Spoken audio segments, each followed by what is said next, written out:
आज हम इस बात को लेकर के चर्चा करेंगे कि समाजवादी पार्टी के एक नेता और एक एमएलसी जिनके लखनऊ के हाई सिक्योरिटी जोन के उस आवास में फ्लैट में हत्या होती है, गोली चलती है, एक शख्स की मौत होती है और इन तमाम चीजों के बीच में एमएलसी अमित यादव कहां होते हैं? क्या वो भी उसी फ्लैट में होते हैं?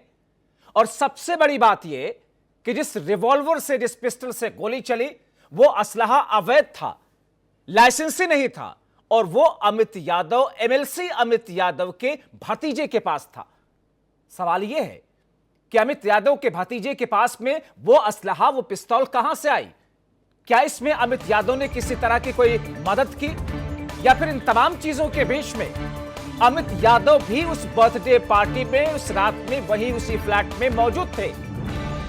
मगर पुलिस अपनी तफ्तीश आगे बढ़ा रही है इन तमाम चीजों को लेकर के, लेकिन इस बीच में राकेश नाम के जिस शख्स की हत्या हुई है, मौत हुई है, क्योंकि अस्पताल ले जाते हुए उसे ब्रॉड डेड घोषित किया गया, उसके परिजनों का यह कहना है कि साहब यह हादसा नहीं, यह मौत नहीं, बल्कि यह हत्या की गई है। एक एफआईआर और हत्या के लिए दर्ज की गई है। अब इन तमाम चीजों के बीच में बड़ा सवाल यह है कि ये जो बोर्ड देख रहे हैं आप, इस कॉलोनी के अंदर जहां पर एक से एक अधिकारियों का रहना होता है, नेताओं का रहना होता है, हाई सिक्योरिटी जोन का इलाका है, और ऐसे में अवैध हथियारों का वहां पर होना, और कहा यह तो यहां तक जा रहा है कि अमित यादव के भतीजे ने, जो कि अवैध असलहा रखता था,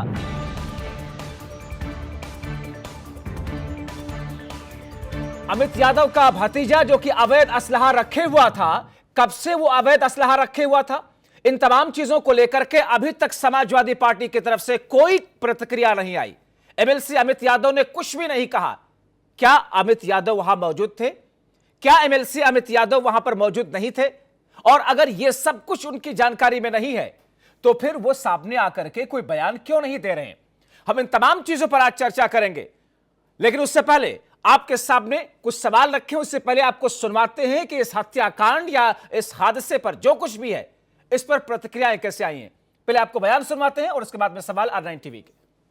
जो कुछ खाते पीते नहीं थे, न नशा करते थे, न पान पुकार गुटखा कुछ नहीं खाते थे, और जो जानकारी मिली उस हिसाब से देखा जाए तो इनका ट्रिगर, अगर हर्ष फायरिंग होती है तो हर्ष फायरिंग में कहीं अगल बगल लगना चाहिए, बीच गले के बीच में गोली नहीं लगनी चाहिए। इस हिसाब से देखा जाए तो कुछ ना कुछ इनके साथ गलत हुआ है, और हम यही चाहते हैं कि यहाँ की पुलिस इसका सही निष्पक्ष जांच करे और दोषियों को कड़ी से कड़ी सजा मिले, बस यही हम चाहते हैं। विनय नामक लड़के के हाथ से बंदूक, जब वो लोग उसके जो मृतक है उनके साथ जो बंदूक को लेकर छेड़खानी कर रहे थे, उस समय जो पिस्टल है, जो कंटीमेट पिस्टल है, उससे गोली चल जाती है और राकेश को गोली लगती है। जैसे मैं बताया हूँ कि शुरुआत के पूछताछ में इनको द्वारा बताया गया है, कोई आपस की विवाद की बात नहीं आई है अभी तक प्रकाश में, लेकिन इनके द्वारा बताया गया है कि ये जो पिस्तौल इन लोगों ने निकाल के लाए तो देखने दिखाने में और इसके साथ छेड़खानी करते वक्त वो गोली चल जाती है। जैसे मैं बता रहा हूँ, ये लोग बियर पिए थे, बर्थडे पार्टी चल रही थी, तो ऑब्वियसली ये लोग शराब नशे में थे। मगर गोली चली या गोली चलाई गई है? आइए R9 टीवी के सवाल आपके सामने रखते हैं कि समाजवादी पार्टी के दरवाजे से कैसे हुई अपराध की ये एंट्री? समाजवादी पार्टी के दरवाजे से अपराध की एंट्री कैसे हुई? दूसरा सवाल, हाई सिक्योरिटी जोन में कैसे आया हथियार? एमएलसी के भतीजे के पिस्टल से कैसे चली गोली? क्या पार्टी के बहाने पहले से रची गई थी कोई साजिश? बर्थडे पार्टी में युवक के साथ में हत्या या फिर यह हादसा है? ये सारे सवाल आपके सामने, मगर आइए अब सीधे रुख करते हैं चर्चा की तरफ। हमारे साथ में कई सारे खास मेहमान इस वक्त जुड़ चुके हैं, उनका तारुफ आपसे कराते हैं। समाजवादी पार्टी के नेता और प्रवक्ता कपिल श्रीवास्तव जी हमारे साथ में इस वक्त है। स्वागत है सर आपका। साथ में भारतीय जनता पार्टी के नेता और प्रवक्ता कमर अली साहब हमारे साथ में, आपका स्वागत सर। सचिन रावत जी, कांग्रेस पार्टी के नेता और प्रवक्ता, आपके स्वागत। और प्रभात त्रिपाठी जी, वरिष्ठ पत्रकार, आपका स्वागत सर। और पवन सोम जी, राजनीतिक विश्लेषक के तौर पर हमारे साथ में स्टूडियो से हैं। आप सभी मेहमानों का शुक्रिया के साथ में स्वागत है। शुरुआत में कपिल श्रीवास्तव जी आपसे ही करना चाहूंगा, यह हत्या है या फिर हादसा है? क्या माने इसे? देखिए, पहली चीज जो ये है कि ये जो घटना घटी है, ऐसी घटना दुर्भाग्यपूर्ण कही जा सकती है जी, लेकिन इसके पीछे मंशा क्या थी, मेंसरिया क्या था, एक्टर्स रिया सामने है, किसके द्वारा हुआ, ये सब this is the matter of investigation. Investigation चल रही है। नहीं, पुलिस ने क्योंकि कहा, एमएलसी साहब, पुलिस ने ये बात कही है कि जिस शख्स का बर्थडे था विनय, उसके जरिए से ट्रिगर दबा और गोली चली है। देखिए बहुत सीधी सी बात है कि वो हथियार कौन लेकर आया, कैसे लेकर के आया, कैसे चली। अभी तो ये घटना घटी है, नहीं, पुलिस इन्वेस्टिगेशन कर रही मुझे है। लगता है, अब मैं माफी के साथ आपको इंटरप्ट कर रहा हूं कपिश जी, लेकिन मुझे लगता है कि आपने सारा वो बयान सुना नहीं है। इसमें पुलिस का जो वर्जन सामने आया है डीसीपी सेंट्रल की तरफ से, वहां पर जो डीसीपी हैं सोमेन वर्मा जी, उनका यह कहना है कि वो हथियार अमित यादव के जो एमएलसी हैं आपके पार्टी के, उनके भतीजे या भाई जो भी हैं, पंकज यादव का वो हथियार था, वो पिस्टल था, गैर लाइसेंसी था। चलिए जबार भाई, मैंने सुन लिया आपकी बात, और दूसरा आपने जवाब खुद दे दिया। जब कोई चीज अवैध असलहा होता है तो ये कैसे कहा जा सकता है कि ये जवार भाई का है कि कपिल श्रीवास्तव का है। तो इसलिए मैं कह रहा हूं, देखिए ये हवाई बातें नहीं, घटना दुर्भाग्यपूर्ण है। हो सकता है मृतक खुद लेकर के आया हो और मृतक से स्वयं चली हो देखने दिखाने में, या कोई दूसरा मसला रहा। तो जब तक ये मैटर जो है इन्वेस्टिगेशन से सामने नहीं आता है, तब तक इस पर कहा जाना तो बहुत जल्दबाजी होगी। और एमएलसी साहब से कोई लेना देना नहीं, एमएलसी साहब लखनऊ में थे ही नहीं। और रह गई बात यह कि घर पे कौन आ रहा है, कौन जा रहा है, इसकी गारंटी तो शायद ना आप अपने घर में ले सकते हैं, अपने भाई की या अपने बंधु की या किसी की। कपिल श्रीवास्तव जी, सीधा सा एक सवाल है कि एमएलसी का वो फ्लैट है, क्या उनको यही नहीं पता कि उनके फ्लैट में कौन रह रहा है? क्या उनको यही नहीं पता कि मेरे फ्लैट की चाबी किन किन के पास में है? तो मैं कह ही नहीं रहा हूं, बहुत हाई सिक्योरिटी जोन है सर वो। ये तो मैं कह ही नहीं रहा हूं, मैं दूसरी बात कह रहा हूं भाई। कहा यह जा रहा है कि पंकज यादव जो कि एमएलसी के भतीजे या भाई हैं, वो रह रहे थे उस फ्लैट के अंदर, ये कहा जा रहा है। तो हम ये कहा कह रहे हैं, हम तो ये कह रहे हैं कि उनके भाई भतीजे अगर रह रहे हैं, भाई भतीजे ने अपनी एक पार्टी मनाई, मान लीजिए जन्मदिन की, उसमें कोई व्यक्ति आया या किसी के साथ कोई व्यक्ति लेता आया ऐसे व्यक्ति को, इसकी गारंटी कौन लेगा? इससे आप किसी की मैलिशियस भावनाओं को तो नहीं कर सकते। वहां तो हैप्पी बर्थडे मनाया जा रहा था, लेकिन आज दुर्भाग्यपूर्ण घटना घटी। ठीक है, आप सीधे सीधे सब कुछ इन्वेस्टिगेशन के ऊपर डाल रहे हैं, आप सब कुछ इन्वेस्टिगेशन के ऊपर डाल रहे हैं, जबकि पुलिस का ये वर्जन है। नहीं, आप ये कह रहे हैं कि वो असलाह कौन लेकर के आया, क्या मृतक लेकर के आया या जिसके हाथ से गोली चली या पंकज यादव, कैसे साबित होगा? लेकिन पुलिस का ये वर्जन है कि वो असलाह, हमने अपनी इंट्रोगेशन जब आगे बढ़ाई उन चारों लोगों से तो ये पता ये चला कि पंकज का वो असलाह था। ये पुलिस का बयान है। ये डीसीपी पुलिस ने 2 बार अपने बयान को बदला है। ठीक है, सुबह कुछ और कह रही थी और बाद में कुछ और कह रही है। ठीक है, अभी जब मैं धीरे-धीरे इन्वेस्टिगेशन मैं इस सवाल का जवाब आपसे लूंगा कि क्या इन तमाम चीजों के बीच में, चूंकि आपकी पार्टी के नेता हैं, आपकी पार्टी के एमएलसी है, आपकी पार्टी के नेता का फ्लैट है, वहां पर एक हत्या हुई या हादसा हुआ, जो कुछ भी हुआ, क्या जिसका वो फ्लैट था उनको आकर के एक बार एक बयान जारी नहीं करना चाहिए था? कुछ कहना नहीं चाहिए था इसमें? मैं आऊंगा इस दूसरे राउंड में, सारे सवाल लूंगा, लेकिन कमर साहब, कमर अली जी, जो बातें कपिल श्रीवास्तव जी कह रहे हैं, या तो शायद उनको पूर्ण रूप से पुलिस के वर्जन की जानकारी नहीं, या फिर वो अपने तौर पर, जाहिर तौर पर उनकी अपनी एक मजबूरी है, वो इसके हिसाब से कह रहे हैं। आपको क्या लगता है कि ये सब कुछ बिना अमित यादव की जानकारी के वहां सब कुछ हो रहा होगा? देखिए, किसी की जान गई है, बहुत ही दुखद घटना हुई है। क्योंकि जो मौत हुई है उस मौत के बारे में उनके घर वालों से आप पूछिए, उनके परिवार वालों से, जो भी इस समय मंजर होगा उनके घर वालों पे बीत रहा होगा। लेकिन आपने देखा कि अक्सर समाजवादी के लोग जो हैं अवैध असलहे में पकड़े जाते हैं और अवैध असलहे रखने के शौकीन होते हैं। उसी का परिणाम है जो आज देखने को बहुत गंभीर आरोप लगा रहे हैं कि अक्सर समाजवादी पार्टी के लोगों के पास में अवैध असलहे होते हैं। सेंगर साहब के पास भी जो हथियार थे और जो उन्होंने पूरी बिटिया को साफ करवा दिया, वो हथियार कौन से थे? कमर भाई ये भी बता दीजिए, सेंगर साहब के पास कौन से हथियार थे? और आपके जो एक मिनट कपिल श्रीवास्तव जी, थोड़ा सा बहस के गरिमा को थोड़ा सा रखते हैं। कपिल श्रीवास्तव जी, आपसे ये उम्मीद नहीं है, थोड़ा सा बहस के गरिमा को रखते हैं ना। कपिल श्रीवास्तव जी, वो आप जब बोल रहे थे तो कोई बोल नहीं रहा था, आप जब बोल रहे थे लोग खामोश थे। मैं आपको पूरा वक्त दूंगा इनकी बातों का खंडन करने के लिए या इनकी बातों पर जवाब देने के लिए, आप अपने तर्कों से जवाब दीजिएगा, मगर उनकी बात तो सामने आ जाए सर। कपिल श्रीवास्तव जी, उनकी बात एक बार आ जाए, मैं आपके पास ये में किसकी आऊंगा। बात करेंगे? मैं किसी दूसरे तीन तो कैसे लगेंगे? मैं ये दूसरे बताइए। गेस्ट के पास जाने से पहले आपसे इस पर प्रतिक्रिया लूंगा इनकी बातों का। कमर साहब जी। जमीन का कितना बड़ा विवाद था, आपने देखा, आपको जग जाहिर है कितने अवैध असलहे चले थे, उसमें बाकायदा ठीक है, अपनी बात आप रखिए, अपनी बात आप रखिए। समाजवादी के सारे लोग अभी उसके अंदर लखीमपुर के कभी भाई अंदर दस सीतापुर के किया अंदर जाता आपके है, विधायक ने किसी की किया, जान गई वो तो है, ले गए उठा किसी करके पार्टी वहां से से सीधे संबंधित, थाने पर से। किसी पार्टी से आप किस संबंधित तरह की एमएलसी नजर का बनाते घर है वो, आप सीधे कोई मैदान टॉपिक नहीं पे है रहिए। कि मैदान हो। अगर आपको ये कोई जानकारी हो तो जानकारी दीजिए। मथुरा का जो पार्क नहीं है, जो अवैध असलहे निकले थे, जिसमें सिपाही शहीद हुए थे, कहाँ हैं आप? किस घटनाओं को ले गए? कपिल श्रीवास्तव जी, मैं आपसे दोबारा रिक्वेस्ट कर रहा हूं सर, प्लीज, मैं आपको इनकी बात के बाद में पूरा वक्त दूंगा, थोड़ा सा खामोश रहिए सर। मथुरा का आपको कांड याद है? हमारे पुलिसकर्मी कमर अली साहब, इसी मुद्दे पर जरा सा आते हैं, बहुत सारे रेफरेंस है सभी पार्टियों के। कमर साहब, इसी मुद्दे पर जरा सा आते हैं जी। ठीक है कपिल जी, फॉर गॉड से कपिल जी, थोड़ा सा सर आपसे उम्मीद है बात हमारे असलहों की चल रही है, जो आपके बरामद होते हैं, जब ये मथुरा जाएंगे, कभी जी अगर कोई ऐसी बात बताइए, भाई कानपुर जाना ही पड़ेगा। आपकी क्षमता मुझे ये बताना बताना पड़ेगा कि माननीय मुखिया के ऊपर 302 के मुकदमे हैं। भाई आपकी जब ये डिबेट कर रहे हैं इनको टॉपिक पे बोलने के लिए कुछ है नहीं।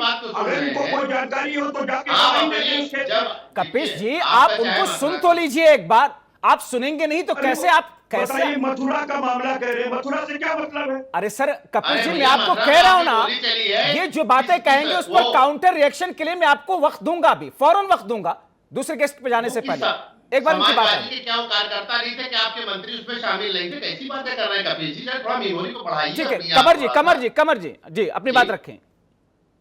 देखिए, इनका आप जानते हैं कि कितने मामलात में अवैध असलहे निकले हैं। हमारे पुलिसकर्मी भी शहीद हुए, समाजवादी का कैसे उनको जो था संरक्षण प्राप्त था, चाहे मथुरा ले लें, चाहे और जगह पे ले लें, जमीन जायदाद को ले लें।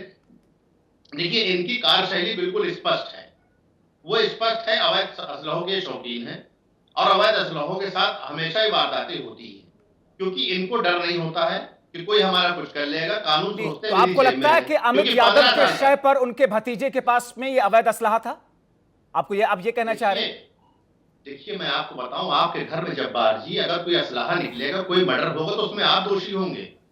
इस बात को समझिए, मेरी बात को आप, बगैर आपकी रजामंदी को कोई आदमी आपके घर में अवैध असलहा कैसे लेके घुस जाएगा? कोई मर्डर करने किसी को थोड़ी किया था, वहां पार्टी बनने की बात को समझिए, लोग रह रहे थे। बगैर किसी की रजामंदी कोई किसी घर में कैसे जा सकता है, कैसे कोई रह सकता है? आप हमें जब्बार जी ये बताइए। अरे भाई बात करिए ना, आप तर्क पे बात करिए। ठीक है, ऐसा थोड़ी होता है मगर तर्क क्या उछलने लगे। ठीक है, एक प्रतिक्रिया। ठीक है कपिल श्रीवास्तव जी, जल्दी से सर आप रखें अपनी बात, फिर मैं दूसरे मेहमानों की तरफ जाऊं। देखिए, बहुत सीधी सी बात है, इन्होंने मैटर पे कोई बात ही नहीं की। इन्होंने जो भी बात की उस असंगत बातें हैं, इस तथ्य से कोई लेना देना नहीं जो आपके डिबेट की है। मैं तो सीधी बात कह रहा हूं कि आपके सांसद 215 हैं जिन पर गंभीर मामलों में आरोप है। आपके 150 विधायक हैं, क्या वो सब अवैध तो क्या लेके चलते हैं? और माननीय योगी जी पे खुद ही 302 का मुकदमा है, वो पता नहीं क्या कर रहे थे। महाराजगंज कोतवाली में ये मामला कैसे दर्ज हो गया? वो तो बहुत साधु संत इंसान है। मैं तो सिर्फ एक बात कह रहा हूं कि जिस घटना पे डिबेट है उस पर डिबेट कीजिए। मैं एक बात साफ कह रहा हूं, ललित नारायण मिश्र की हत्या हुई थी गोरखपुर के अंदर, मित्र मैं आपको बता दे रहा हूं, और रेलवे के एक लेखा अधिकारी थे सहाय साहब, उनको गिरफ्तार कर लिया था पुलिस ने। और कैसे किया था? क्योंकि बम उनके घर के आंगन से बरामद हुआ था। मामला समझ लीजिए, सुन लीजिए, क्योंकि मैं क्रिमिनल का वकील भी हूँ। हम लोग रोज इस तरीके के केस से 2-4 होते हैं।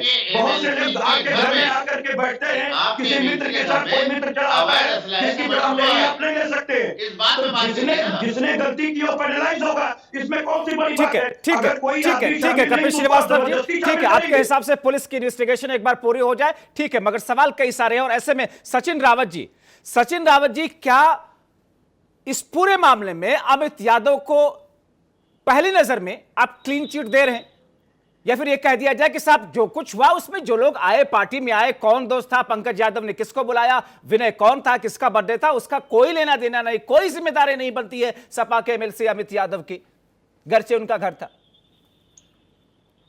देखिए जब्बार जी, जहां तक अमित यादव जी की बात है, अगर उनका फ्लैट था और फ्लैट में कोई बर्थडे पार्टी सेलिब्रेट हो रही थी, तो उसमें इस चीज का भी ध्यान रखना चाहिए था कि कौन लोग आए और कैसे इस वारदात को किन लोगों ने अंजाम दिया। और उसके बाद में जहां तक अवैध असलहा बरामद हुआ है और एक शख्स की मौत हुई। तो मैं कहता हूं कि दुर्भाग्यपूर्ण घटना है कि इस तरह की घटनाएं राजधानी में जो कमिश्नरी सिस्टम है उसमें हो रही है। तो दो तीन बातें मैं एक और बात इसमें ऐड करके कहना चाहूंगा कि अवैध असलहा लगातार उत्तर प्रदेश में हर वारदात में बरामद होता है। अवैध असलहा सबको मालूम है, जितने भी पुलिस की टीम है, एजेंसियों की टीम है, सबको मालूम है कहां बनते हैं, तो आप ये कह रहे हैं कि पुलिस प्रशासन की जिम्मेदारी है अवैध असलहों को अपने कब्जे में ले, उस पर अंकुश लगाए। आप यही कह रहे हैं ना कि ये तो पुलिस प्रशासन और सरकार की जिम्मेदारी है। अमित यादव के भतीजे ने रखा तो क्या गलत कर दिया? मतलब आप तो सारी जिम्मेदारी सरकार पर ठोक रहे हैं ना। देखिए, अगर जिसने रखा है वो भी कानून के तहत है कि जिस तरह अवैध असलहा की निरंतर हर वारदात में उसको इस्तेमाल किया जा रहा है, तो सरकार का और प्रशासन का फेलिवर है कि हर लोग अवैध असलहा लेकर के वारदात की अंजाम कर देते हैं। उसके बाद में ऐसी घटनाएं सामने आ जाती हैं। लेकिन आज ट्रिपल मर्डर भी हो गया उत्तर प्रदेश में, तो ऐसी वारदातें क्यों होती जा रही हैं? ठीक है, कानून व्यवस्था, आपराधिक मामलों पर अंकुश, हम लोग लगातार उस पर चर्चा करते हैं, उस पर बहस करते हैं। आज जरा इस मामले को लेकर के बैठे हुए हैं। ठीक है सर। अब ऐसे में मैं प्रभात त्रिपाठी जी आपकी तरफ आऊं, उससे पहले हमारे साथ में यहां पर पवन सोम जी हैं, राजनीतिक विश्लेषक के तौर पर। मैं आता हूं प्रभात जी आपकी तरफ से। पवन सोम जी, ये जो सारी स्थिति है, जाहिर तौर पर अगर समाजवादी पार्टी या किसी पॉलिटिकल पार्टी के नेता का वो घर ना होता तो शायद इस डिबेट का नजरिया या एंगल कोई दूसरा होता। मगर एक पार्टी के नेता का वो घर है, वहां पर एक हत्या हुई। हत्या इसलिए कह रहा हूं क्योंकि उस लड़के के परिजन ये कह रहे हैं कि साहब ये हत्या की गई है, ये गलती से गोली नहीं चली है। मामला तो बहुत संगीन है, हाई प्रोफाइल मामला है। पुलिस भी फूक फूक करके कदम रख रही होगी। पुलिस ये कह रही है कि अमित यादव के भतीजे पंकज है, उनका था ये असला। असल में जब्बार भाई देखिए, जिस तरह से उत्तर प्रदेश के अंदर जितनी भी राजनीतिक पार्टियां हैं उसमें से समाजवादी पार्टी का हमेशा से एक ये माना जाता है कि भाई समाजवादी पार्टी के जितने भी नेता हैं तो वो ज़्यादातर जो है वो दबंगई के लिए जाने जाते हैं, बहुत पहले से, पूर्व से। और उनके बहुत सारे परिजन बहुत सारे मामलों में कई बार पकड़े गए हैं, इस तरह के आपराधिक मामलों में। लेकिन जिस तरह से ये पिस्टल पंकज यादव जी के पास थी, तो ये एक जांच का विषय है, बहुत बड़ी जांच का विषय है कि जो एमएलसी हैं, उनके ये भतीजे हैं या उनके भाई हैं, अगर उनके पास कोई अवैध असला था तो वो कब से वो अवैध असले को रखे हुए थे और किस मंशा से उन्होंने उस अवैध असले को रखा हुआ था। क्योंकि अगर वो अपनी सुरक्षा के लिए कोई असला रखना चाहते थे तो लाइसेंस ले सकते थे, तो उनको लाइसेंस के लिए अप्लाई कर सकते थे जी, बता और सकते थे। घर के लोग हैं, उनको हाँ, तो आसानी से मिल भी सकता था, आराम से मिल सकता था। लेकिन क्योंकि उन्होंने ऐसा कोई अभी तक कोई जांच में ऐसा कुछ भी नहीं आया है कि उन्होंने कहीं कोई अप्लाई किया हुआ था, उनकी जान को कोई खतरा बना हुआ था, लेकिन उसके बावजूद भी उनके पास कोई अवैध असला था, तो ये बहुत संवेदनशील मामला है। और क्योंकि एमएलसी के ये भतीजे हैं और उन्हीं की उस पिस्टल से या रिवॉल्वर से गोली चली, और गोली चलने के बाद जो मृतक राकेश है, जिनके फादर मनीराम ने जो है एक मुकदमा दर्ज कराया है, तो ये देखा जाना चाहिए, इसकी जांच बहुत गहनता से की जानी चाहिए कि ये असला किस नियत से रखा था। अगर ये मर्डर करने की यानी नियत से कि रखा जिम्मेदारी कहीं ना कहीं इस पूरी घटना की जाने अनजाने में अमित यादव की तरफ जा रही है। जी, आप ये मान रहे हैं। प्रभात त्रिपाठी जी, मैं आपकी तरफ आ रहा हूं। आपका एक बड़ा लंबा अनुभव रहा देश और प्रदेश की राजनीति को कवर करते हुए, चाहे वो समाजवादी पार्टी को लेकर के उनकी गुंडागर्दी वाली छवि की इमेज की यहां पर बात की जाए, या फिर अवैध असला, जैसा कि अभी बीजेपी के कमर अली साहब ने कहा कि ज्यादातर समाजवादी पार्टी के लोगों के पास में अवैध असले होते हैं। ये जो तमाम चीजें हम इस पर चर्चा करेंगे, मगर जो पूरा घटनाक्रम है और पुलिस का जो बयान है, एक एमएलसी के एक फ्लैट पर हत्या हुई या हादसा हुआ, मौत हुई अवैध असलहे के जरिए से, ये सारी चीजें प्रथम दृष्टया आप इसको कैसे देखते हैं और क्या ऐसे में अमित यादव की जिम्मेदारी किस तौर पर क्या बनती है?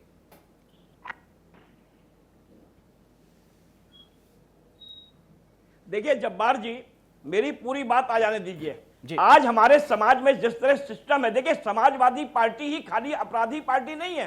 आप समाजवादी पार्टी को या अमित यादव के यहाँ एक ये घटना हुई है, इससे पूरी पार्टी बदनाम नहीं होती है। समाजवादी पार्टी के साथ बीजेपी, बहुजन समाज पार्टी, जितने भी हाई सिक्योरिटी जोन में जो सचिवालय की कॉलोनियां हैं, चाहे मंत्री आवास हो, चाहे डालीबाग हो, चाहे ये लाप्लास हो, चाहे जितनी भी कॉलोनियां हो, मेरा ये सवाल है कि इस हाई सिक्योरिटी उसमें पुलिस क्या कर रही है? किसी भी एमएलसी के यहाँ 5-5, 10-10 लोग, अगर आप पूरे लखनऊ शहर के अंदर आप सारे मंत्री से लेकर विधायक और एमएलसी की चेकिंग कराएं घर में, तो आपको हजारों असला अवैध प्राप्त होंगे, लाइसेंसी नहीं अवैध असला प्राप्त होंगे। कल जो घटना हुई वो बहुत दुखद थी और निश्चित तौर पे पंकज यादव जो एमएलसी का भतीजा है, अगर ये असला जो है, देखिए एक तो पुलिस की जो इन्वेस्टिगेशन है, पुलिस की इन्वेस्टिगेशन का जो अनावरण प्रक्रिया होती है वो बड़ी टेढ़ी खीर होती है। वो एकदम से जो है वो एमएलसी को दोषी कह देते हैं।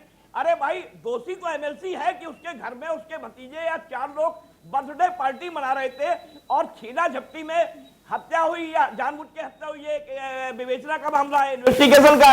लेकिन सवाल यह है कि हाई सिक्योरिटी जोन पूरे शहर के अंदर जिस तरीके से अवैध असला एमएलसी, मंत्री, विधायक, इन लोगों के घरों में अगर चेकिंग की जाए तो 8-8, 10-10 आपको राइफलें और अवैध हथियार मिलेंगे। आखिर कौन जिम्मेदार है? बिकरू कांड के बाद ये लग रहा था कि उत्तर प्रदेश की राजनीति से सफेद पोश अपराधी और पुलिस और राजनेता का गठजोड़ समाप्त होगा, लेकिन मुझे तो ये कहीं समाप्त होता हुआ दिखाई नहीं दे रहा है। खाली समाजवादी पार्टी पे आरोप लगा देना या उंगली उठा देना, मैं कहता हूं सत्ताधारी पार्टी के एमएलसी, विधायक और मंत्री के घर में पुलिस चेक करे। पुलिस चेकिंग नहीं करती है। और जो राजकीय कॉलोनी है वहां पे व्यवस्था अधिकारी का एक कमरा होता है और व्यवस्था अधिकारी की जिम्मेदारी होती है कि जो आवंटी है वहां पे कौन से अवैध लोग आ रहे हैं, कौन से बाहर के लोग आ रहे हैं। और वहां कल रात में जश्न मन रहा था, जबकि हॉर्स फायरिंग और जश्न का रोक लगी हुई है कोरोना पे, तो बर्थडे पार्टी हो रही थी। तो सवाल पूरे सिस्टम पे खड़ा है। और आपको जब्बार जी बता दूं, परसों ही डीके ठाकुर ने चार्ज लिया है और उनको अचानक यहाँ के पुलिस कमिश्नर सुजीत पांडे को हटा दिया गया कानून व्यवस्था के नाम पे। आखिर ये घटना हो गई। तो सवाल यह है कि हमारा जो सिस्टम है, जो पुलिस हमारा तंत्र है, पुलिस जो चौकी इंचार्ज है, वो क्यों नहीं मॉनिटरिंग करता है कि उसके क्षेत्र में जितने भी अवैध लोग हथियार लेके आ रहे हैं। यहाँ तो आप एक पिस्टल की बात कर रहे हैं, लोग यहाँ बड़ी बड़ी राइफलें लहराते हुए आपको मिल जाएंगे। और ये सहारागंज के सामने की कॉलोनी। और सवाल ये है प्रभात दी कि क्या किसी थाने के थानेदार को या उस चौकी इंचार्ज को अपने इलाके में कितने हथियार हैं, लाइसेंसी कितने अवैध हैं, कौन वहां के बीसी हैं, हिस्ट्री शीटर हैं, वहां पर कितने क्रिमिनल्स हैं, सारा रिकॉर्ड तो उनके पास में होता ही है। आप जिस बात को कह रहे हैं कि रैंडमली चेक करके ऐसे अवैध असलहों के इस कल्चर को खत्म करने की कोशिश क्यों नहीं की गई कभी, चाहे जिस भी पार्टी की सरकार रही हो। कमर अली साहब, 3.5 साल आपकी पार्टी की सरकार को 3.5 साल के आसपास हो रहे हैं। ये एक बड़ा मुद्दा उठा रहे हैं, ये एक बड़ा मुद्दा उठाए प्रभात त्रिपाठी जी कि अवैध असलहा। जी प्रभात जी अपनी बात पूरी कर लीजिए। मैं ये कह रहा हूं कि ये पुलिस की जिम्मेदारी है, लखनऊ की कमिश्नर की और स्थानीय थाने की और चौकी इंचार्ज की, कि अगर मंत्री और विधायक और एमएलसी के साथ अगर उनके कार्यकर्ता या उनके परिवार के लोग हैं जो अवैध असला लहरा के चल रहे हैं, उनको रोक लगाएं। लेकिन ये क्या करते हैं कि ये डर के मारे कि अगर ये हाई प्रोफाइल मामला है हमारा ट्रांसफर हो जाएगा। कानून व्यवस्था इस तरीके से ठीक नहीं होती है। किसी पार्टी का एमएलसी हो, चाहे भारतीय जनता पार्टी का हो, चाहे सपा का हो, एमएलसी होना कोई बहुत बड़ा वो तोप नहीं हो गया, कानून से बड़ा वो नहीं हो गया। आपको चेकिंग करनी होगी, आपको अवैध असला ढूंढने पड़ेंगे और इस तरीके की घटनाओं को रोकना पड़ेगा। बिल्कुल एक बड़ा सवाल है। और यहां पर चूंकि मामला समाजवादी पार्टी से, एक एमएलसी से जुड़ा हुआ है, इसलिए उन चीजों के परिप्रेक्ष्य में मैं ये जानना भी चाहूंगा कमर साहब, क्या इस बिंदु को लेकर के कभी पुलिस ने, प्रशासन ने कोई पहल की कि साहब कितने अवैध हथियार हैं हमारे इलाके में, कितने अवैध हथियार हैं जो आए हैं, या फिर चुनाव आने वाला है उसमें और आएंगे, या फिर ऐसी स्थितियां जो बनती है, कभी इस पहलू पर किसी सरकार ने कोई काम किया कभी तक, या सीधी सीधी ये कह देना कि साहब समाजवादी पार्टी का ही कल्चर है? देखिए, मेरी सरकार ने बाकायदा काम किया, मैं उसको आपको नजर पेश करता चलता हूं उसके बारे में। AK-56 से AK-47 से गैंगवार हुआ करते थे, चाहे गाजियाबाद हो चाहे गोरखपुर तक हो। इन जो बिल्कुल ही आप समझ लीजिए जो कि आतंकवादी यूज करते हैं, वो ये गैंगवार यूज किया करते थे। आपने देखा गैंगस्टर लोग यूज किया करते थे। हमारी सरकार में आप एक बता दीजिए घटना इस तरह की हुई हो, हमारे माननीय मुख्यमंत्री जब से आए क्या एक गैंगवार प्रदेश में हुआ? आप बताइए। अरे सर, 8 पुलिसकर्मियों को शहीद कर दिया गया बिकरू। नहीं हुआ। सुनिए आप, फिर उसके बाद आप देख लीजिए कि कहा कि अभी विकास दुबे ने 8 पुलिस कर्मियों को अपने गुर्गों के साथ मिलकर शहीद कर दिया। अवैध हथियार रहे होंगे कुछ लाइसेंसी हथियारों के साथ में सर। तो सवाल इस बात का नहीं कि हमारे राज्य में हुआ या नहीं, सवाल इसी बात का है कि उस पर हमने अभियान कैसा चलाया, कामयाबी हमें कितनी मिली। जब्बार जी, हमारी सरकार को कामयाबी बिल्कुल मिली है, बिल्कुल नजीर पेश करी है। आप सुकून से आज बैठे, आप गैंगवार का नाम ले लीजिए, एक गैंगवार नहीं हुआ हमारे वक्त पे। ये गैंगवार हुआ हो, AK-56 AK-47 जो आतंकवादी यूज करते हैं, वो समाजवादी सरकार बहुजन समाज पार्टी में यूज होती थी। मैं स्पष्ट कहता हूँ, मुझे कोई वो नहीं है। ठीक है, मैं आपके इसी बिंदु का जवाब सचिन रावत जी से और कपिल श्रीवास्तव जी से, कपिल श्रीवास्तव जी जवाब तैयार रखिएगा कि हमारी सरकार में जो कल्चर है वो culture Samajwadi party BSP Congress में नहीं था। वहां पर गैंग वॉर्स, वहां पर ये सारी चीजें हैं जिसमें अवैध हथियारों का धड़ल्ले से इस्तेमाल होता था। मगर प्रभात त्रिपाठी जी जो कह रहे हैं कि अवैध असलहे अगर मौजूदा वक्त में अभी रैंडमली जाकर के चेक किया जाए, जखीरे निकलेंगे असर और रसूख वाले लोगों के साथ में। इस पॉइंट पर सरकारें, पुलिस प्रशासन क्यों नहीं कभी बात करती हैं? देखिए, कमर अली जी की आधी बातों से मैं सहमत हूं, और वो आधी बात ये है कि ये with the party with the difference है, क्योंकि इनके 215 सांसदों पे गंभीर आपराधिक मुकदमे हैं और इनके 150 विधायकों पे, जो कि बिना असलहे के चलते हो, तो कागज और पेन लेके चलते हैं, लेकिन उनके ऊपर इतने मुकदमे हैं। तो अब आप चीजों को समझिए। दूसरी चीज, मैं प्रभात त्रिपाठी जी को एक चीज जरूर कहूंगा कि उन्होंने जो एनालिसिस कही है या करी है, मैं उससे सहमत हूं, और उन्होंने बड़ी बेबाकी से अपनी राय रखी है, चाहे वो किसी के पक्ष में जाए, किसी के सपोर्ट में जाए, लेकिन हकीकत है ये अगर पुलिस करे तो शायद बहुत बेहतर लगाम लगेगी। क्योंकि वर्तमान समय में जो स्थिति चल रही है, आपने देखा कि बिकरू कांड के अंदर जिस तरीके से गैंगस्टर ने अपनी गोली बरपाई है पुलिस प्रशासन पे, और पुलिस खुद में भी तो गैंगस्टर बनी हुई थी। एक गैंग तो पुलिस भी चला रही थी, जिसको धीरे धीरे खुल करके खादी से जो रिश्ते थे वो सामने आए नहीं, क्योंकि इन्होंने कार डिटेल्स अभी तक रिलीज नहीं की। अब तो अभियुक्त का कोई बात ही नहीं रह गया कि उसका मुकदमा छूट जाएगा। हम तो कहते हैं कि 5 साल की जारी कर दीजिए, दूध का दूध हो जाए, पानी का पानी हो जाए। ठीक है, मगर एक सवाल तो है ना कपिल श्रीवास्तव जी, लोग तो ये जानना चाहेंगे ना कि क्या समाजवादी पार्टी के किसी नेता को या अमित यादव को खुद आकर के कुछ कहना नहीं चाहिए था कि साहब मुझे नहीं पता था कि वहां अवैध असलहा रख रहा है मेरा भतीजा, मुझे नहीं पता था कि पार्टी वहां पर चल रही है, मेरा वहां जाना नहीं होता था, या वहां पर क्या हुआ उससे मेरा कोई लेना देना नहीं है, जो सजा देनी है 2 कानून के दायरे में, कुछ तो आकर कहना चाहिए। इस बात को कहने से आप बच क्यों रहे? नहीं जवाहर भाई, पहली चीज तो यह है कि अमित यादव जी लखनऊ में नहीं थे और ना लखनऊ में है। दूसरी चीज, मैं एक चीज कहना चाहूंगा कि इन्वेस्टिगेशन को प्रभावित करने नहीं करना ही ज्यादा बेहतर, इसलिए कि अगर वहां जो लोग भी पाए गए हैं उनको तो पुलिस ले गई अपने साथ। और दूसरी बात, मैं बार बार रिक्वेस्ट कर रहा हूं कि अवैध हथियार अगर बरामद हुआ है तो ये आप नहीं कह सकते कि फलाने का ही है। कौन किस मंशा से लेकर के आया था, क्या हो सकता है कि MLC की हत्या करने के लिए कोई लाया, तमाम चीजें हैं, ये कई पॉइंट हो सकते हैं। मैं एक चीज और भी कह रहा हूं, क्योंकि बीइंग एडवोकेट मैं कह रहा हूं, मैं क्रिमिनली साइड में, आप ये कह रहे हैं कि वहां पर लखनऊ में थे ही नहीं अमित यादव, तो फिर अमित यादव की हत्या करने के लिए कोई असला लेकर आया हो? नहीं, मैं आपको पूरा वक्त दे रहा हूं सर, आपकी बातों में थोड़ा सा विरोधाभास है ना। नहीं, मेरी बात सुनिए, मैं ये नहीं कह रहा, मैं स्पष्ट ये बात कर रहा हूं कि जब इन्वेस्टिगेशन के बिंदु बनते हैं तो कई तरीके से पुलिस उन बिंदुओं पे इन्वेस्टिगेशन करती है। बेशक, इसमें समाजवादी पार्टी या मैं कुछ नहीं कह रहा। दूसरी चीज, मैं एक चीज जो कहना चाहता हूं उसको सुनिए, क्योंकि मैं प्रैक्टिस करता हूं इसी चीज की। 95% हत्या के केसेस इसीलिए छूटते हैं कि जो बॉडी के अंदर से पीलेट बरामद होती है वो दूसरे गन से चली हुई होती है, और पुलिस जो हथियार पेश करती है न्यायालय में वो दूसरा हथियार होता है।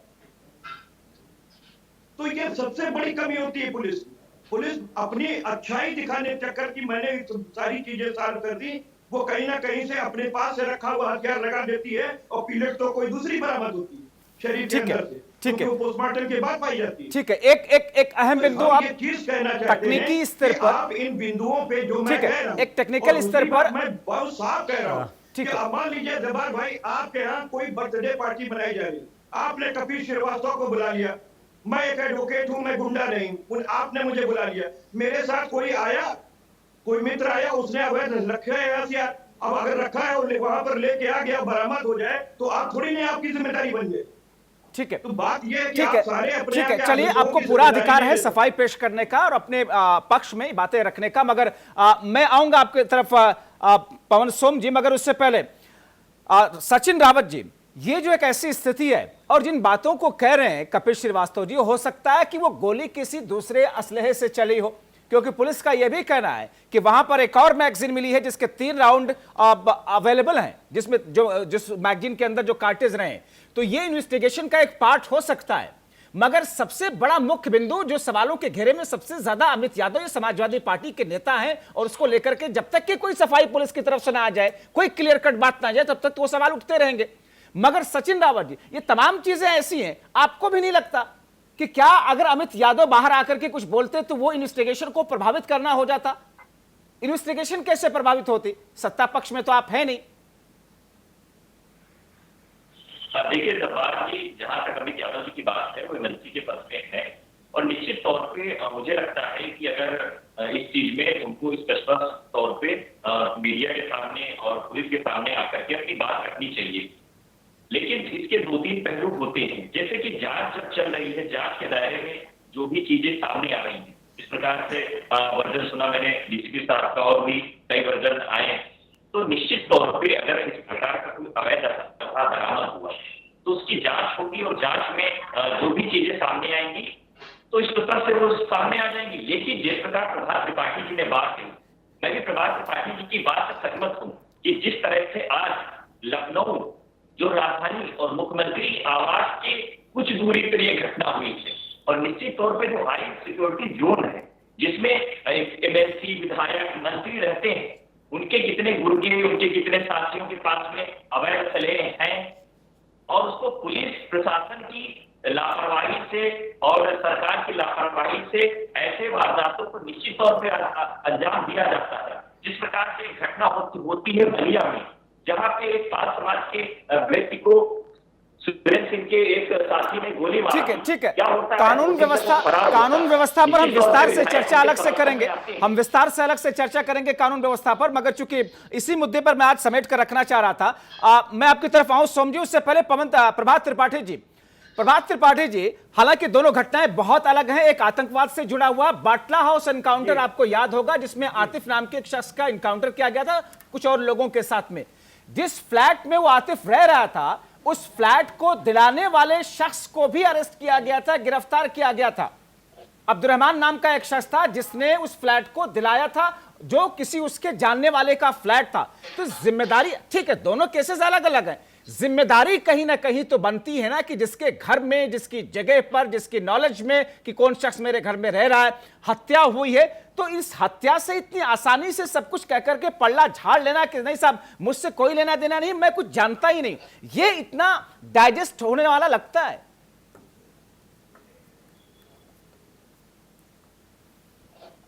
देखिए जब्बार जी, मैं आपको बताऊं कि सचिवालय कॉलोनी जितने मंत्री आवास हैं, इसमें बहुत से अशासी ऐसे हैं जो अपने फ्लैट में उनको ये मालूम नहीं है कि कौन आ रहा है, कौन जा रहा है, कौन रह रहा है, क्योंकि चाबियां उनके भाई के पास या नौकर के पास रहती हैं, नौकर अपने किसी मित्र को बुला लेता है और उसके बाद। लेकिन ये मामला सीधा उसके भतीजे पंकज यादव से जुड़ा हुआ है, और कहीं ना कहीं सामने ये चीजें आएंगी पुलिस।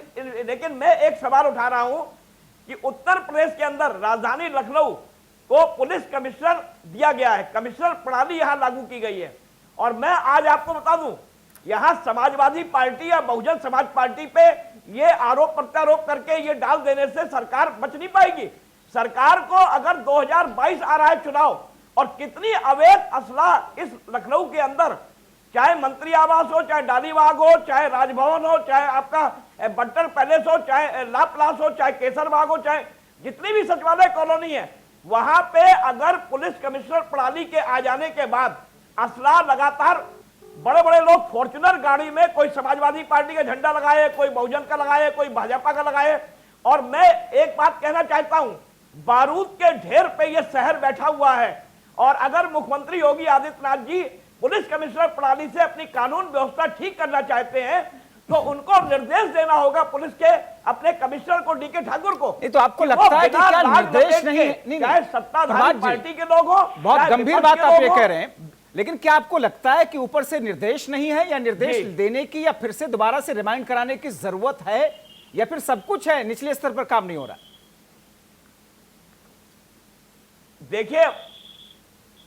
देखिए जब्बार जी, योगी जी का निर्देश होगा, लेकिन नीचे के लोग पालन नहीं करते हैं। वो अपना खुश करने के चक्कर में, सरकार को और मंत्री को खुश करने के चक्कर में वो अपनी जिम्मेदारी से हट जाते हैं। उन्होंने कहा अरे फलाना एमएलसी, अरे कल को इनकी सरकार आएगी तो भैया हम हजरतगंज के प्रभारी होंगे, या हम सिकंदराबाद के प्रभारी होंगे, हमें चार्ज मिल जाएगा दोबारा।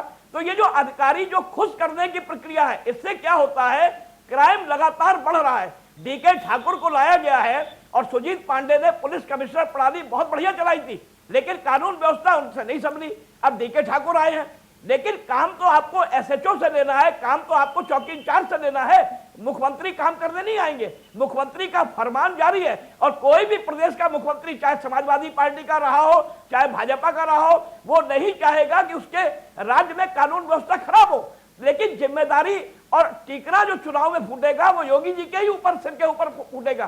तो मेरा ये कहना है कि अभी से राजधानी लखनऊ में 2022 के इलेक्शन आने के पहले एक सर्च अभियान चले, और वो सर्च अभियान व्यापक पैमाने पर चले, बड़े स्तर पर चले, चाहे वो भाजपा के लोग हों, चाहे वो सपा के लोग हों, चाहे बसपा के लोग हों।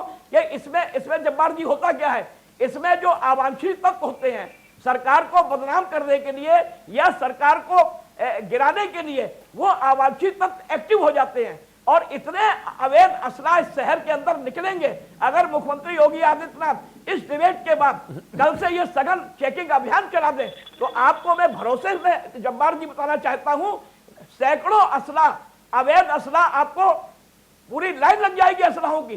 तो सवाल है, ये जो एमएलसी साहब हैं, इनसे ये पूरी कहीं डेथ मिस्ट्री ना बन जाए, इसकी जांच निष्पक्ष होनी चाहिए और जांच सही दिशा में होनी चाहिए। ये ना हो कि हम फलानी पार्टी को समेटने के चक्कर में और हम उसको समेटने के चक्कर में, बदनाम करने के चक्कर में किसी निर्दोष को फंसा दें। ठीक है, कई सारे बिंदुओं को इस वक्त प्रभात त्रिपाठी जी ने उठाया, और जाहिर तौर पर जमीनी स्तर पर वो बिंदु बहुत अगर हाई महत्वपूर्ण है। सिक्योरिटी जोन में ये घटना हुई है, गंभीर मसला है। ठीक है, कई सारे बिंदुओं को उठाया आपने, सुना पवन सोम जी। अब ऐसे में क्या एक मुद्दे को जो बार बार वो कह रहे हैं कि इस पर रेंडमली एक चेकिंग अभियान चलाने की जरूरत है, क्योंकि आमतौर पर जो अपराध होते हैं, आमतौर पर अपराध ऐसे गैर लाइसेंसी हथियारों से किए जाते हैं, और इनका पूरा जखीरा, चाहे वो गैंगस्टर हो, चाहे वो अपराधी हो, लुटेरे हो, चोर उचक्के हो, या फिर लोग आम सिविलियन क्यों ना हो, ऐसे अवैध हथियार रखते हैं। तो इसको खत्म करने के लिए, अंकुश लगाने के लिए एक बड़े स्तर पर अभियान चलाने से सरकारें क्यों बचती हैं? खासतौर पर जब कमिश्नरी सिस्टम लागू हो चुका है, एसएचओ लेवल पर ये सारी चीजें होनी चाहिए। एसएचओ को ये सारी चीजें पता होती है, उसके इलाके की एक एक चीज पता होती है। असल में इसमें एक चीज और भी है जो हमें मुख्य तौर पर देखनी चाहिए, कि जिस समय किसी पुलिस ऑफिसर यानी कि किसी एसएचओ के एरिया में इस तरह का कोई क्राइम घटता है, तो वहाँ पर जो उनके उच्च अधिकारी हैं, वो जनरली इस तरह के जो रेस्पॉन्सिबल अफसर हैं उनको निलंबित कर देते हैं। निलंबित करने के बाद में उसकी जांच की जाती है। तो ये जो ट्रेंड है, एक तो इस ट्रेंड में बदलाव आना चाहिए। क्या होना चाहिए कि अगर किसी ऑफिसर के, किसी एसएचओ के एरिया में या चौकी इंचार्ज के किसी एरिया में इस तरह की वारदातें हो रही हैं, तो वहाँ पर उनको स्ट्रिक्टली ये बताना चाहिए, उनको ऐसे निर्देश होने चाहिए कि आपके एरिया में अगर ऐसी एक भी घटना हुई तो उसके बाद आपकी नौकरी से आपको सस्पेंड नहीं बल्कि आपको निलंबित कर दिया जाएगा, आपको आपकी जो सरकारी सेवाएं हैं वो ख़त्म कर दी जाएंगी। क्योंकि मुख्यमंत्री लेवल पर आप देखिए, जैसे योगी आदित्यनाथ जी की बात हो रही है, प्रभात जी ने भी की, मगर ये संभव कहाँ लगता है? हाँ। निलंबन से अलावा, लाइन हाजिर और सस्पेंशन से अलावा सजाएं तो बहुत रेयर केस में देखने को मिलती है। और सर निलंबन तो कोई सजा नहीं है, कुछ दिनों के बाद से फिर से आकर के वो ज्वाइन करा लेते हैं, या ट्रांसफर किसी दूसरी जगह कर दिया गया, वो कोई सजा थोड़ी है। हाँ, वो सजा नहीं है। असल में होता क्या है कि ये जो खेल है, ये जितने भी पुलिस के बड़े बड़े अधिकारी हैं, उन अधिकारियों के सामने इस तरह की, क्योंकि क्राइम की घटनाएं रोज होती रहती हैं, उनके लिए एक सामान्य घटना है, लेकिन जन सामान्य के लिए ये कोई सामान्य घटना नहीं है। इस बात को जितना सेंसिटिव होकर सरकारें समझेंगी, उनका तंत्र समझेगा, उतना जल्दी उसके ऊपर एक्शन होगा, और एक्शन होने की वजह से इस तरह के अपराधी जो मगर है, सरकारें बदल जाती हैं, चेहरे हाँ, बदल जाते हैं सत्ता हाँ, चलाने वाले, तंत्र और सिस्टम तो वैसे ही काम करता दिखता है, खासतौर पर इस मामले में। हाँ, जैसे देखिए आप, जैसे बिकरू कांड पीछे हुआ, उसमें सबने कहा कि योगी आदित्यनाथ जी हैं, ये मतलब कैसे हो गया ये। लेकिन मैं इस बात को देखकर बड़ा आश्चर्यचकित था कि योगी आदित्यनाथ जी, जिनका नाम इस तरह से लिया जाता है कि क्राइम करने वाले लोग डरते हैं, थानों में आकर बोलते हैं कि हमें जो है आप जेल में भेज दीजिए और हम अब जो है बाहर नहीं रहना चाहते, उसके बावजूद बिकरू जैसे बड़े बड़े कांड हो जाते हैं और ये कहा जाता है कि साहब, तो इसका मतलब ये है कि लोग योगी आदित्यनाथ जी या कोई भी सरकार का कोई भी बड़ा बड़ा मंत्री, कोई समाजवादी पार्टी हो, बसपा की सरकारें हो, सरकारों से फर्क नहीं पड़ रहा है, जो नीचे का जो पुलिस का सिस्टम है इसमें कहीं ना कहीं खामियां हैं जो अपराध को होने से पहले रोकने का प्रयास नहीं करती हैं, बल्कि अपराध होने के बाद उसके ऊपर कार्रवाई की जाती है जनरली। तो ये जो चीजें हैं ना, ये हमें थोड़ी रोकनी होंगी अगर हम पुलिस के सिस्टम पे ध्यान नहीं देंगे। आप देखिए विदेशों के अंदर क्या होता है, विदेशों में आप देखेंगे कि वहां पर भी लोग इलीगल वेपन रखते हैं, लेकिन वो घटनाएं कितनी रेयरेस्ट ऑफ रेयर होती हैं। आप देखेंगे कि कई कई सालों में कोई एक घटना ऐसी हो जाती है। तो इसका मतलब ये है कि यहाँ पर जो इलीगल वेपन हैं वो भी बहुत आराम से लोगों को मुहैया हो जाते हैं। अगर लोगों को मुहैया होते हैं तो आप सोचिए, क्या सरकारों के अंदर या पुलिस के अंदर जो अधिकारी हैं उनको नहीं पता क्या? सबको पता है, सबको पता है कि किस एरिया में इलीगल वेपन बेचे जाते हैं, क्योंकि जब आम आदमी पता कर सकता है तो पुलिस तो पहले पता कर सकती है, उसके पास गुप्तचर विभाग होता है, उसके पास पूरा तंत्र होता है। तो इसका मतलब यह है कि अगर वो अपने एरिया में इस तरह के इलीगल वेपन बेचने वालों को पकड़ें और इस तरह की कार्रवाइयां बहुत तेजी से रैपिडली करें तो ये काम इस तरह से होंगे नहीं। मगर ये सब हो नहीं रहा है। हाँ, ये सब हो नहीं रहा। कमर अली साहब, करेक्ट, ये सब हो नहीं रहा है, और इसी बात का जवाब देखिए, बिल्कुल बेशक हो रहा है। मैंने आपको पहले ही गिना दिया, एक नहीं, अभी पवन सोम जी ने जो बात कही उस बात को हम सब मान रहे हैं कि हाँ, मुख्यमंत्री योगी आदित्यनाथ को एक सख्त शासक के तौर पर हर कोई मानता है। उनका कहना यह है, जो बातें उनकी रही निर्देश रहे, और ऐसे में कई सारी ऐसे नजीरें हैं कि क्रिमिनल्स आकर के उन्होंने खुद से आत्मसमर्पण किया हो, या फिर वो चाहते कि साहब मुझे जेल में ही रखो वरना इनकाउंटर मेरा ना हो जाए आपराधिक मामलों में। लेकिन उसका दूसरा पहलू साथ साथ ये भी है, अपराध नहीं रुक रहा है सर। उसका दूसरा पहलू यह है कि बिकरू कांड जैसे हादसे हो, जैसी घटनाएं, वारदातें हो रही हैं। उसका दूसरा पहलू यह है कि ऐसी तमाम चीजें लगातार हो रही हैं। तो दोनों चीजें एक साथ कैसे चल रही हैं? मेरा जवाब पूरा आने दीजिए। जब जी बात आपने सवाल कर लिया, मेरा जवाब भी पूरा आने दीजिए। देखिए, हमने सबसे पहले कहा था इस प्रदेश को अपराध मुक्त बनाएंगे। सबसे पहला काम हमने किया कि गैंगस्टर कार्रवाई तुरंत करी, लोगों को जेल में भेजा। उसका परिणाम रहा, खुद लोग आ गए, सरेंडर किया कि हमें बचा लीजिए, हमारा एनकाउंटर न हो। पहली चीज। दूसरा, गैंगवार जो होता था वो गैंगवार हमारे वक्त पे नहीं हुआ। दूसरे पहलू पर भी तो बात रखिए ना। जिस दूसरे मैं आ रहा हूं आपकी बात। हाँ। फिर उसके बाद आपने देखा कोई जातीय संघर्ष नहीं हुआ हमारे वक्त पे सरकार में, ये आपको मानना पड़ेगा। फिर उसके बाद देखिए, मैं आपको बताऊं, ये जो बात करते हैं समाजवादी कांग्रेस वाले, आपने जियाउल हक देखा, समाजवादी जियाउल हक को शहीद कर दिया। डिप्टी एसपी कितने होते बुलंद थे? सचिन रावत जी, देखिए आप दोनों की आवाज नहीं आ रही है, थोड़ा सा धैर्य रख ले सर, उनकी बात आ जाए, मैं आपके पास में आता हूं। सचिन जी, देखिए, 15 सालों तक इन लोगों ने जंगल राज को चलाया। डिप्टी एसपी को शहीद कर दिया, गाजियाबाद में लोग शहीद हुए, मथुरा में पुलिसकर्मी शहीद हुए। ये इन्होंने पुलिसकर्मी को शहीद करने का सिलसिला बना लिया था। और इनके अरे सर, आप ऐसे मुद्दे क्यों उठा रहे हैं जिस पर आप खुद गिर जाएंगे? आप खुद गिर जाएंगे। सुबोध कांड से लेकर के मनोबल जो तोड़ा गया वो समाजवादी वक्त पे तोड़ा गया। और सुबोध कांड के और गुंडों को, अपराधियों को AK-56 AK-47 से खुली छूट दी गई थी कि चाहे तुम डिप्टी एसपी को शहीद कर दो, चाहे पुलिसकर्मी को शहीद कर दो। ये चला रहे थे। ये मुजफ्फरनगर दंगे होते थे। मुजफ्फरनगर दंगे होते थे, उसके बाद इनके मुख्यमंत्री जी, राष्ट्रीय अध्यक्ष सैफे में डालते बैठते। अब आप ये बताइए क्या कल्चर है ये? अभी 4 साल, पौने 4 साल में इस स्तर पे मैं सुधार के हमारी सरकार लाई, ये बात समझिएगा। इस तरीके से 15 साल के भ्रष्टाचार को हमने अधिकारियों को जेल भेजा, इस तरह से हम सस्पेंड कर रहे हैं। किसी सरकार में नहीं हुआ अब तक के, किसी सरकार में हुआ। रिटायरमेंट भी हम साथ साथ दे देते हैं, हम जेल भी भेज देते हैं। एंटी करप्शन ब्यूरो रोज पकड़ता है। इन्होंने भ्रष्टाचार की दौड़ों को जन्म दिया था, जो पेड़ बड़े बड़े हो गए थे। इन्होंने जड़ें लगाई तो उसका पेड़ भी बड़े कर दिए। वक्त के लगता है, मैं आपको बता दूं, उस पेड़ को बराबर हमारी सरकार काट रही है और जड़ों तक को उखाड़ के फेंक दे रही है। जड़ें लगाई थी प्रयास की बात नहीं, बहुजन समाज पार्टी ने। सर क्या है इन आपराधिक वारदातों पर अंकुश लगने के लिए पुलिस महकमा का ऊपरी हिस्सा और निचला स्तर, एक एसएचओ के लेवल पर जो एफआईआर में जो बातें लिख दी जाती है कोर्ट तक में वही उन्हीं बातों को लेकर के जिले होती है। इसलिए बहुत महत्वपूर्ण होता है कि चौकी इंचार्ज से लेकर के पुलिस थाने ने क्या रिपोर्ट बनाई है, क्या चीजें इन्वेस्टिगेशन को किस दायरे में किस नजरिए से आगे ले जा रही है। लेकिन वहीं अगर गड़बड़ी हो जाएगी, वहीं अगर गड़बड़ी हो जाएगी, नहीं जैसे आप नहीं आप क्या करें कमर साहब कि गैंगवार को आपने रोका, पुलिस महकमे में आपने कॉस्मेटिक सर्जरी आपने एक बड़ी स्ट्राइक की, उनके पास में कि समोद कांड से लेकर के बिक्रो कांड से लेकर के पुलिस वाले ही गैंगवार का एक हिस्सा बने हुए, पुलिस ही विकास दुबे बड़ा गैंगस्टर था या पुलिस के कर्मी की ज्यादा बड़े गैंगस्टर थे? इन्हीं ने ये जो कपिल जी अभी बता रहे थे कि वहां जाके अदालत में ऐसा हो जाता वैसा हो जाता है, ये देखिए अपराध को बढ़ावा देते थे और ये तरकीब बताते थे कि हथियार बदल दो, जब हथियार बदल दो तो बात ही खत्म हो गई। ये सब वकील लोग आप जानते हैं कितने मेरे बड़े भाई कितने होशियार हैं। यही सरकार को राय देते थे, यही सरकार को राय देते थे कि अपने आदमी छुड़ाओ कैसे, तो कहते थे ऐसा करो, चौकी इंचार्ज से आईओ से कह के हथियार ठीक है ठीक है। मगर कमर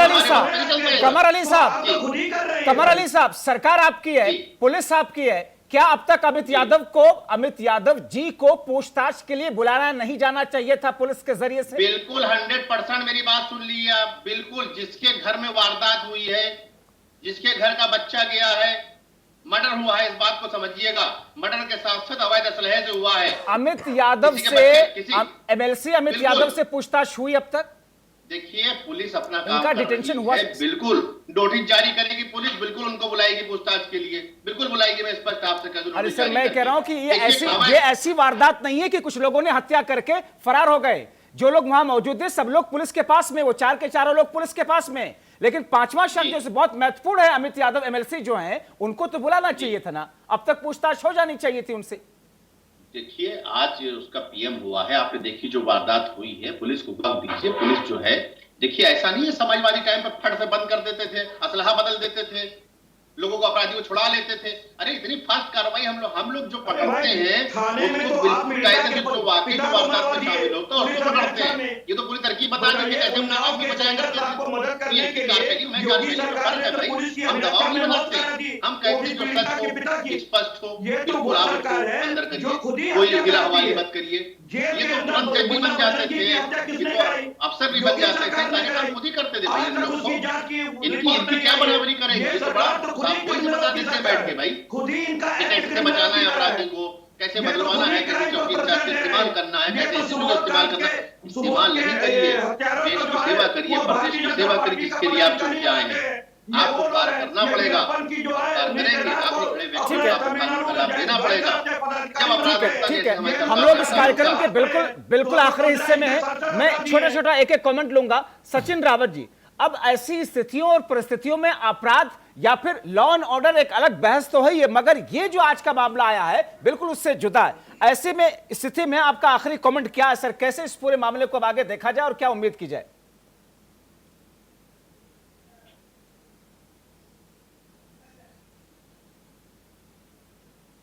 सचिन रावत जी आप सुन पा रहे हैं? सचिन रावत जी निश्चित तौर पे जी निश्चित तौर पे अमित यादव जी को सामने आना चाहिए, अपना पक्ष रखना चाहिए और जो भी दोषी हैं उनके खिलाफ जो हमारा पुलिसिया सिस्टम है उनको जो दोषी उनको सजा दिलाए। आपको ये लगता है कि अमित यादव जी को ये पता नहीं होगा कि उनके भतीजे के पास में अवैध असलहा व्याप्त है? आप इस बात को मानते हैं? लगाने की जरूरत है आज की डेट में।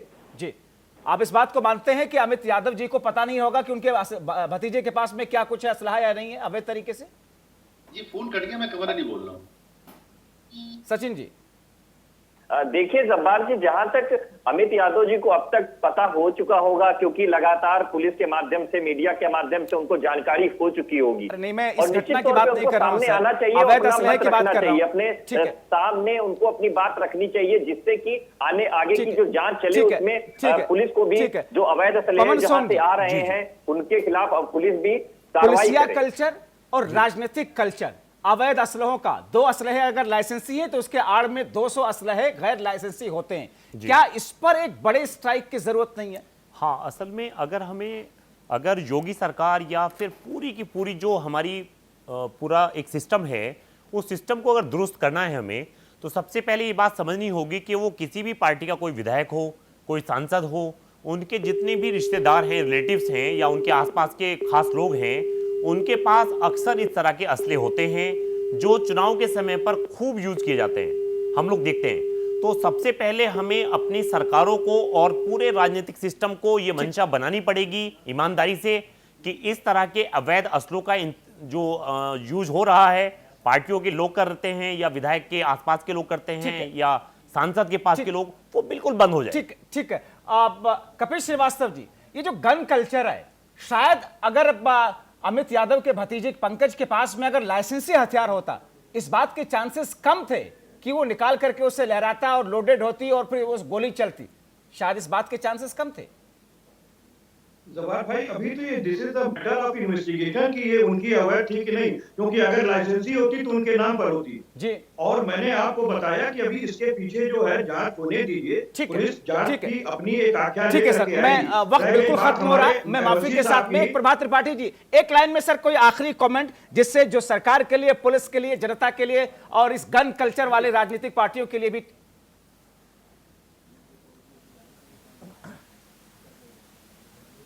देखिए जब्बार जी, जिस तरीके से पुलिस और अपराधी और राजनेता का जो गठजोड़ है, जिसको मुख्यमंत्री योगी आदित्यनाथ डिकरू कांड के बाद तोड़ना चाहते थे और एसआईटी की जांच आ गई है, उसमें लगभग 70-80 पुलिस वाले जो दोषी हैं, उसमें कुछ पुलिस वाले तो हजरतगंज इंस्पेक्टर, अभी जो बजरिया इंस्पेक्टर थे जिन्होंने उसके दुबे के लाइसेंस रिकमेंड किए थे, इनको एक बड़ी कार्रवाई करनी होगी और एक समाज में यह संदेश देना होगा पुलिस डिपार्टमेंट में कि और जो पाटीदार अभी तक फरार घूम रहा है, जिससे सरकार की छवि खराब हो रही है, इस तरीके के आईपीएस लोग हैं और जो एसआईटी ने जांच रिपोर्ट दी है उसके आधार पे जितने लोग दोषी पाए गए हैं उनको आज और कल तक उनको कार्रवाई करके और उनकी और उम्मीद भी हम इसी बात की करते हैं। इसी कमेंट के साथ में मैं आखिरी कमेंट के लिए आप लोग दूसरे लोगों मेहमानों की तरफ नहीं आ सका, बहुत माफी के साथ में आप सभी का बहुत शुक्रिया। कमर साहब आपका, कपिल श्रीवास्तव जी, सचिन रावत जी, प्रभात त्रिपाठी जी और पवन सोम जी, आप सभी का बहुत शुक्रिया। सवाल इसी बात का है